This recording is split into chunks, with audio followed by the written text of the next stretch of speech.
Yippee-yay, there'll be no wedding bells for today.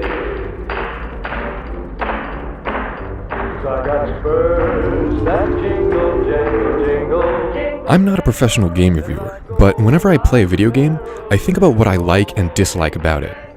Knowing what I think makes a game good or bad helps me figure out whether or not I think I'll like an upcoming game. It informs my purchases.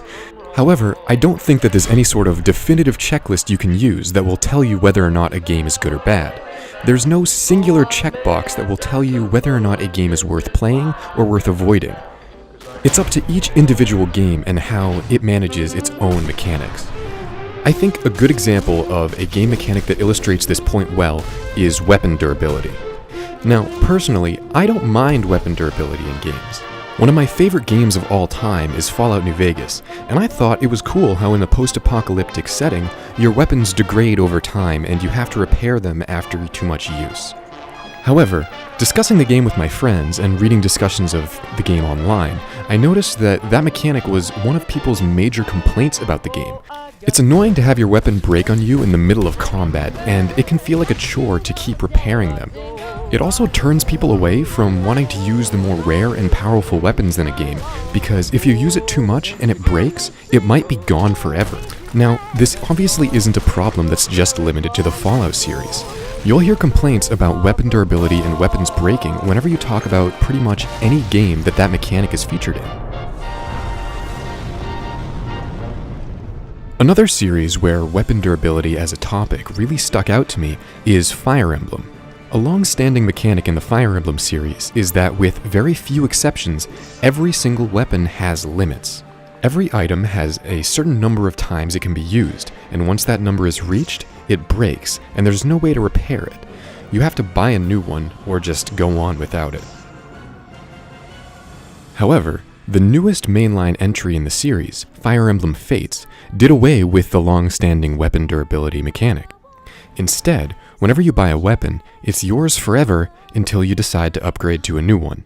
Although some longtime fans of the series might miss the layer of strategy that came with maintaining your weapons between battles, many players found that mechanic to be a waste of time or a chore and praised Fire Emblem Fates for leaving it in the past.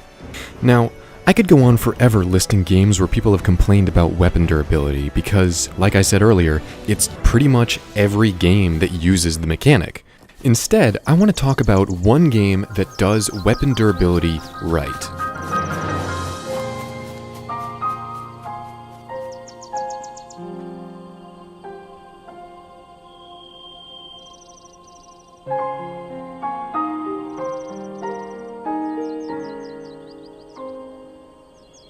The Legend of Zelda Breath of the Wild was one of the most highly anticipated Nintendo games ever. From the very first gameplay trailer, there were fans saying that the game looked like it could possibly be the greatest game of all time. But I'm not here to talk about pre-release praise for the game. Instead, I'm going to talk about the one thing that I saw really worry a lot of fans when the first gameplay footage was shown. And obviously, that was weapon durability. I don't think it's a common sentiment, but I do know a couple of people who thought that weapons breaking might ruin the whole game for them.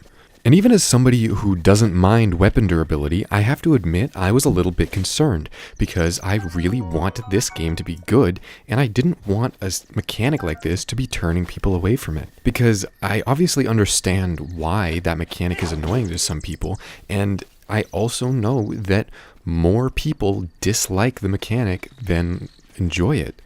Even myself, I'm just neutral on it. I don't particularly care if it's in a game or not. If Breath of the Wild let me pick up this tree branch and use it for the rest of the game, that wouldn't bother me at all. But it also doesn't bother me that the tree branch breaks after you whack a few things with it. And I want to talk about why it won't bother you, at least not after you explore the world of the game for a few minutes. Because I think that even if you're somebody who hates weapon durability, hates your weapons breaking in battles, I don't think you'll mind it in Breath of the Wild. And this is simply because the game just handles the mechanic better than anything else that I've played personally. What's funny to me is that the reasons that the weapon system in Breath of the Wild is so good are actually really simple reasons. They seem just like common sense.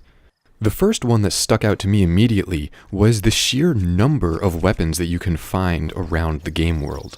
You'll never be screwed by a weapon breaking in combat because you're never going to be out of weapons. And if you are, you'd have to really try to actively avoid picking up all of the weapons that you can find to run out. In my time with the game, I've actually had more of an issue of my weapons inventory being full, and I have to pick something to drop so that I can pick up a new weapon that's better.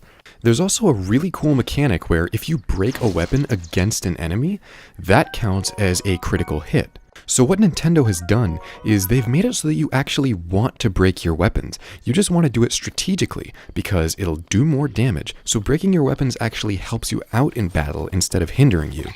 And also, it frees up a weapon slot in your inventory because in every single battle, there's going to be a new weapon that you want to pick up. And you might not always have space to do it unless you either break a weapon or throw one away. The game also has a very smooth and easy to use interface for opening up your weapons inventory and equipping new weapons. The game pauses the action when you open up your weapons inventory, so there's no pressure when it comes to picking a new weapon in the middle of battle. Now, obviously, stopping time when you open up your inventory isn't a new or revolutionary mechanic. It's been around in games for a long time, but I do think it's worth noting how welcome it is in this game. And I also always like to point out when a game's menu or inventory system is exceptionally fluid and easy to use. In the case of Breath of the Wild, I feel like it's just Nintendo taking something that isn't exactly new, but adding an extra layer of polish and doing it just slightly better than almost everybody else. But the most interesting thing to me is what all of these little things Nintendo has done actually led up to. What wound up happening is Nintendo devalued the weapons in the game.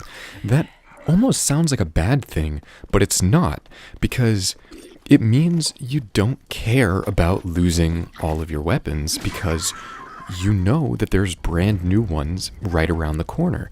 You don't have to worry about rare item drops because the powerful weapons that you want are so common. There's a number of stats that each weapon has, but there's only one that's actually visible to the player, and it's the only one that the player is going to care about, which is the damage. The rarity of weapons doesn't really matter in this game, because even if you find a rare weapon and then you use it a bunch and it breaks, you're not really going to care, because even if you never see that particular weapon again, you're going to see another weapon that's just as good. And all of this takes the mechanic of weapon durability and turns it into encouragement for the player to explore the world.